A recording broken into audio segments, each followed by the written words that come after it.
Hello friends, hope all are fine with the grace of Almighty.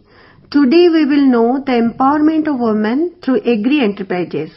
Let's first discuss about the Agri enterprises and entrepreneurs. An entrepreneur is an individual who creates and runs business, often taking financial risks to do so. They identify opportunity, develop new ideas into viable business ventures.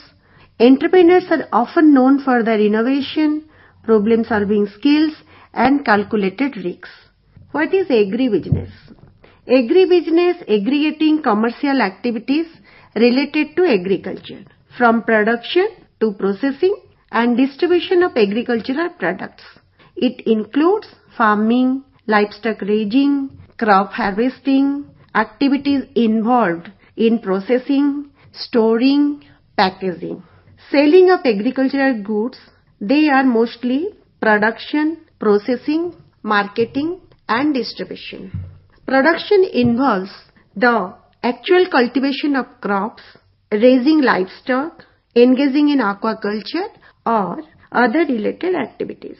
Processing includes turning raw agricultural materials into finished goods such as milling grains, processing milk into dairy products, paneer, ghee, khoa, dahi, etc. Canned dried fish, sauce and jam from vegetable and fruits. Marketing and distribution involves transporting, storing, selling in raw or processed materials through various channels including retail stores, wholesaler, export markets.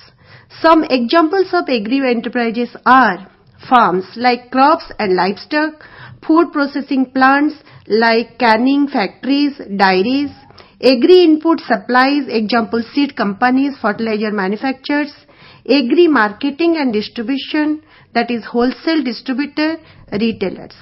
The northeastern states, especially West Garo Hills and Meghalaya, with its diverse agroclimatic zones and rich cultural heritage, is witnessing a significant transformation through the rise of agri enterprises.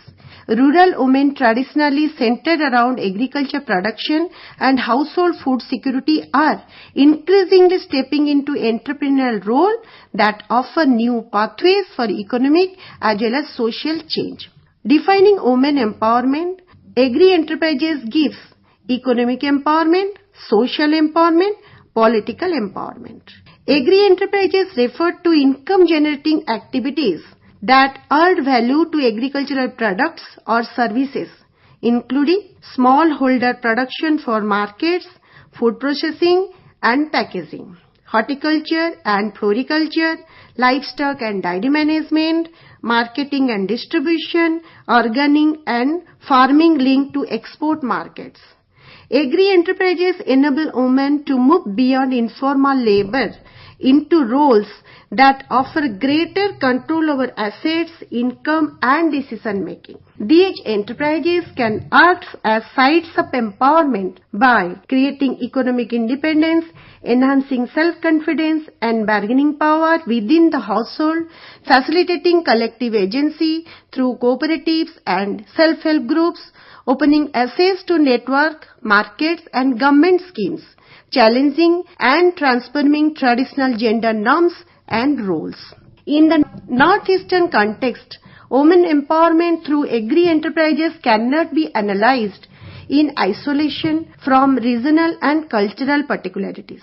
Factors such as tribal identities and customary laws, ethnic diversity and conflict zones, matriarchal or matrilineal practices, geographic remoteness and infrastructure constraints are there.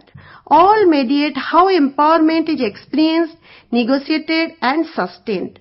For instance, while matrilineal family may offer women certain social privileges, they don't automatically guarantee economic empowerment or access to state support. Thus, the empowerment of women through agri enterprises must be understood not just as individual economic gain, but as a part of broader structural shift that challenges existing power relations, expands women capabilities and enables collective transformation of rural development.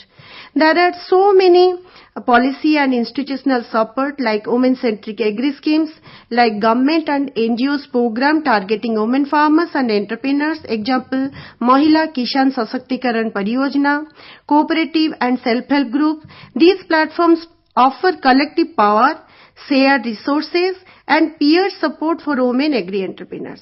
Inclusive value chains, that is gender-sensitive value chain development, ensures women benefit equitability from agricultural commercialization. There are many examples of cases in Northeast India where the women-led cooperatives are there, very successfully they are doing the enterprises. Like women-led turmeric cooperatives in Meghalaya or pineapple value chains in Tripura, so successful models of empowerment through agri-enterprises. And other example like Siva in Gujarat, where the Self-Employed Women's Association has enabled women to own and manage agricultural and dairy business. When we are discussing about the agri-enterprises, we must focus on the major crops grown in Meghalaya. The major crops grown in Meghalaya are rice or paddy, millets, maize, turmeric, ginger, import areca nut, black pepper and cardamom, pineapple, banana, potato and other vegetables. These are the crops where the agri-business can be started off. There are many other examples like women-led agri-enterprises and APOs in Northeast India where they are doing a fabulous job. Like for example, Lagdang Turmeric Enterprise in West Jaintia Hills, which increase the incomes through value addition, that is powdering, packaging, branding, direct linkage with organic buyers and e-commerce platforms, greater mobility and decision making in community affairs, women-led training programs on organic practices and agri-entrepreneurship. Another example is Queen Pineapple self-help groups at Tripura, where under Tripura Rural Livelihood Mission, women SHGs were trained in pineapple processing like jam, juice, dehydrated slices and linked to exporters. There are shift from wage labor to owner-entrepreneur model. Participation in local trade fairs and marketing forums, formation of women's pineapple processing cluster and better bargaining power within the households and community space. Like another example is pig farming, that is at Kohima district, Nagaland, where the women-led SHG group has been empowered for the reliable income and savings from women-headed household, expansion into feed preparation and biofertilizer enterprises, enhanced leadership roles within local governance, reduce economic dependency on male family members. Another example is organic ginger FPO at Darang district, Assam, where also empowerment has many outcomes like access to formal market, price negotiation, training in good agricultural practices and certification. Then another case study like floriculture and orchid enterprise in Sikkim. It has also given some empowerment outcomes to the women like acquiring greenhouse management and entrepreneurial skill and many other things. There are major constraints faced by the women in this region, that is the patriarchal norms, limited market access and resource constraint. Despite these challenges, many women in Meghalaya continue to innovate and thrive supported by government schemes, non-government organizations and community initiatives focused on capacity building, financial inclusion and market access.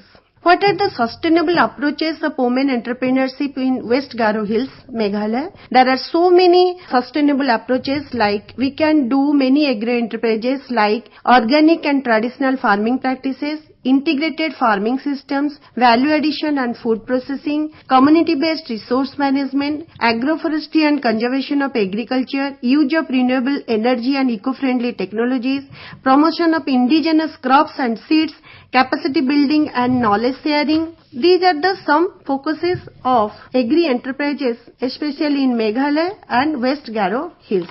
There are certain psychological aspect of sustainability of women in agricultural enterprises. Like the psychological dimension of sustainability in agricultural enterprises is vital for women entrepreneurs who find meaning, maintain resilience, connect socially and align their values with their work are better positioned for long-term success and well-being.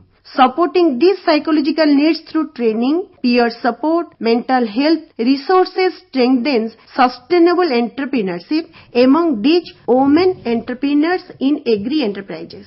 Besides all these traditional agri enterprises in scope of agri enterprises in West Garo Hills in Meghalaya, there are also fast-growing non-traditional agricultural enterprises like color fish or ornamental fish farming, mushroom cultivation, vermicomposting, nursery raising, etc., etc. Color fish breeding and rearing of colorful freshwater aquarium fish such as guppies, mollies, swordtails and goldfish requires low land area, high demand on urban market, profitable returns in a short cycle, and there are many success factors in Meghalaya where clean water availability is there, cool climate is there, so it is good for color fish farming. Also, mushroom cultivation has huge scope in our West Garo Hills, and as it has low cost, space efficient, highly nutritious food, and it has a short production cycle that is harvest in 3 to 4 weeks, and popular among the women and youth SAGs for kitchen scale business,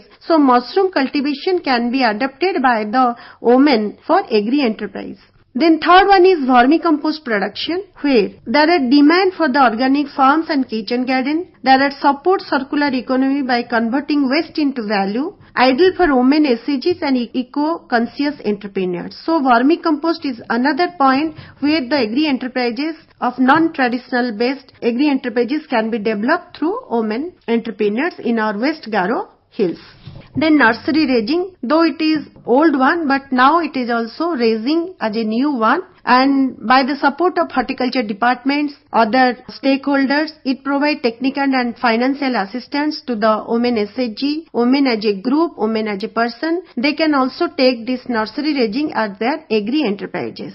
So, these non-traditional agri enterprises are transforming the rural economy of Meghalaya. They promote sustainable livelihoods, encourage entrepreneurship among women and youth, require less land, low investment and can be scaled over time. With proper training, market linkage and access to credit, these enterprises have the potential to become high-impact income sources in rural Meghalaya, especially in West Garo Hills. So, really the empowerment of women can be possible through agri enterprises. Thank you.